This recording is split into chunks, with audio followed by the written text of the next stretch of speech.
Nous retrouvons maintenant, ça va être intéressant aussi de voir quelle est l'ambiance dans ce bastion de la CGT à la gare de Lyon. Bonjour Paul Laroutourou, merci d'être avec nous.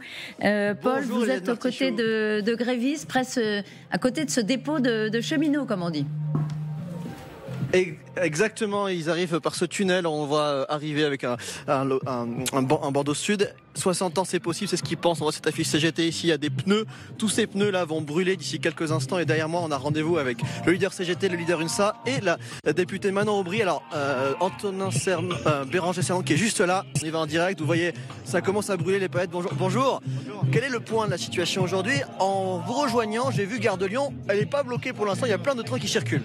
Elle n'est pas bloquée pour l'instant, on a des gens qui rentrent de ce qu'on appelle de RHR, donc de repos en résidence, mais très clairement on est sur des taux de grévistes d'environ 90% sur la Gare de Lyon. 90%, voilà, que ce soit grande ligne ou banlieue, donc voilà, on est sur des taux de grévistes très très élevés, et même s'il y a quelques trains qui circulent en effet, voilà, il y a énormément de trains aussi qui ont été supprimés. Votre but vous aussi c'est de mettre la France à l'arrêt aujourd'hui en ce 6e jour de mobilisation? Très clairement oui, c'est de mettre la France à l'arrêt. On a fait 5 journées de mobilisation auparavant, le gouvernement est resté sourd à toute revendication et à toute entente, donc oui aujourd'hui très clairement on veut aller vers une situation de blocage et montrer à ce gouvernement que sans les essentiels, sans les premiers de cordée, ce pays ne tourne pas, il ne fonctionne pas. En 2019 tout avait déjà été bloqué, puis la loi elle était quand même passée avant le Covid. La loi était peut-être passée, mais en attendant aujourd'hui on n'a pas de retraite à point, le gouvernement ne l'a pas appliquée, et nous on espère exactement la même chose de la part de cette réforme des retraites. Merci beaucoup Béranger Serment. On va aller tenter de voir votre collègue de Sud, Fabien Villedieu, que j'ai aperçu avec sa casquette quelque part par là. Vous voyez évidemment en direct ce feu qui brûle, la G se prépare.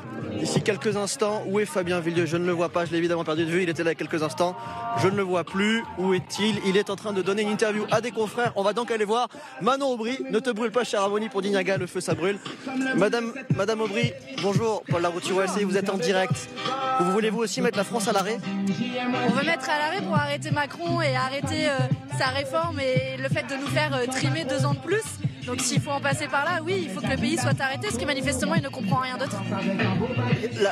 En 2019, la France avait déjà été bloquée à l'époque et puis la loi avait fini par passer. Pourquoi ce serait différent en 2023? Je crois qu'en 2019, finalement, la loi sur les retraites a jamais été promulguée. À cause du Covid? À cause d'un concours de circonstances, mais le fait est que c'est aussi parce qu'il y a eu une forte mobilisation qui a fait tenir dans le temps, qui a fait aussi progressivement reculer Macron. Il a tenté d'utiliser un 49.3. Déjà à l'époque, il y avait l'idée de ce passage en force. Là, il revient avec une réforme qui est encore plus brutale, on va se le dire, travailler jusqu'à 64 ans. Quand aujourd'hui, il fait cette réforme contre 80% des Français, contre 100% des syndicats, contre 90% des actifs, je veux dire, dans un pays démocratique, normalement, un président de la République, il dit c'est bon, je suis allé trop loin, je recule et j'écoute ce qui se passe dans le pays et dans la rue. Merci Madame Aubry. Voilà ce qu'on pouvait vous dire de ce matin. Je vois que Fabien Villedieu est toujours en interview avec des confrères, donc on vous fera signe dès qu'on pourra lui parler et on vous fera en direct évidemment cette journée de blocage. C'est un homme très demandé, mais enfin on salue quand même votre souplesse et votre réactivité, qu'à cela ne tienne.